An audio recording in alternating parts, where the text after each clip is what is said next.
turimo turavuga ko turi ku mupaka w'u Rwanda na Kongo.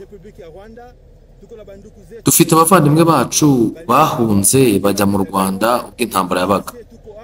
Twebwe rero ubu turi aha ngaha kuko umutekano wagarutse. Abavandimwe bacu bari kugaruka iwabo. Leta ya Kinshasa n'abasirikare bayo barasahuye bishe abantu. Twebwe rero twaje mutobora abantu bacu. Abahunze mwese ni mugaruke kuko umutekano wacu turanezerewe. Abakongomani reka dukunda umunezero iwacu. Turabwira leta ya Tshisekedi ko isaha igeze we n'abasirikare be ngo bahunge. Murakoze cyane, namwe murakoze.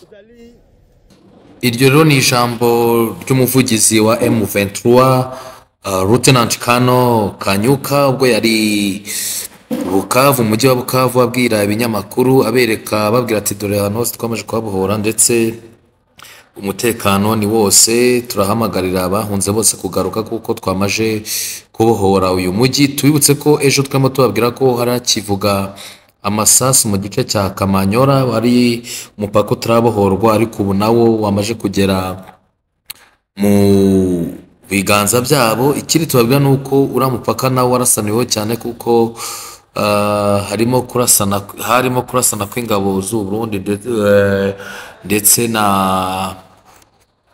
M23 zaraye rero biba ariko ubu ngubu umupaka wamaje kugera mu biganza byabo. Ibi rero nibyo yasobanuraga nyuma yuko yasabaga nyine abanyarwanda ndetse n'abandi bantu bashaka gutembera mu Bukavu ko bajyayo kuko bamaje kuyibohora, ubu umutekano ari wose. Amakuru rero ya buri munsi ya buri saha twaje tugenda tuyabaha gake gake kugira ngo namwe mukomeze kwiyumviraho ibintu bigeze.